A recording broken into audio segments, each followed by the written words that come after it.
బాలీవుడ్ నటుడు సైఫ్ అలీ ఖాన్ పై హత్యాయత్నం దాడి కేసులో ముంబై క్రైమ్ బ్రాంచ్ పోలీసులు రంగంలోకి దూకారు. దేశవ్యాప్తంగా సంచలనం రేపిన ఈ కేసులో నిందితులు ఎవరు, ఏదైనా కుట్ర కోణముందా అనే విషయాలపై ముంబై పోలీసులు దృష్టి పెట్టారు.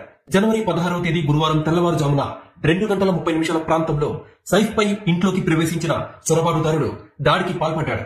ఈ ఘటన బాలీవుడ్ సినీ పరిశ్రమనే కాకుండా యావత్ సినీ పరిశ్రమని ఉలిక్కిపడేలా చేసింది. అయితే ఈ కేసుని ఛేదించడానికి ముంబై ఎన్కౌంటర్ స్పెషలిస్ట్ దయా నాయక్ రంగంలోకి దిగడంతో ఈ వ్యవహారంపై అందరూ దృష్టి పడింది.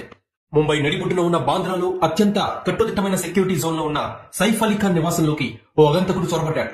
దోపిడీకి వచ్చిన ఆ వ్యక్తిని సిబ్బంది గమనించి నిలువరించారు. దాంతో వారి మధ్య చిన్న గలాట జరిగింది. ఆ గొడవ అరుపులతో బయటికి వచ్చిన సైఫ్ అలీ ఖాన్ తన ఇంట్లోకి చొరబడ్డ అగంతకుడికి నచ్చజెప్పేందుకు ప్రయత్నించాడు. వారి మధ్య వాగ్వాదం, తోపులాట జరిగినట్టు సిబ్బంది వెల్లడించిన సమాచారం. అయితే అగంతకుడి చేతిలో పదునైన ఆయుధం ఉండడంతో ఆందోళనకి గురైన సైఫ్ తన కుటుంబాన్ని, సిబ్బందిని రక్షించే ప్రయత్నం చేశాడు. ఆ ప్రయత్నంలో తన ఫ్యామిలీని అక్కడి నుంచి సురక్షితంగా ఉండే గదిలోకి పంపించే క్రమంలో వెనక నుంచి అగంతకుడు కత్తితో వెన్నుముక ప్రాంతంలో పొడిచాడు. ఈ దాడిలో సైఫ్ శరీరంపై సుమారు 6 గాయాలయ్యాయి. అయితే ముంబైని ఉనికించిన హై ప్రొఫైల్ అటాక్ కేసుని ముంబై క్రైమ్ బ్రాంచ్ పోలీసులు సీరియస్ గా తీసుకున్నారు. తమకి సవాల్గా నిలిచిన ఈ దాడి ఘటనపై ఇప్పటికే పలు కోణాల్లో విచారణ, దర్యాప్తు చేపట్టారు.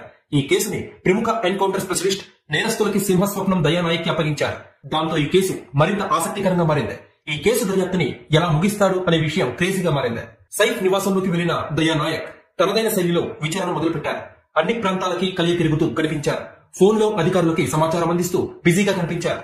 ఫోరెన్సిక్ టీం, క్రైమ్ బ్రాంచ్ సిబ్బందితో ఎప్పటికప్పుడు చర్చలు జరుపుతూ హడావుడిగా ఉన్నారు.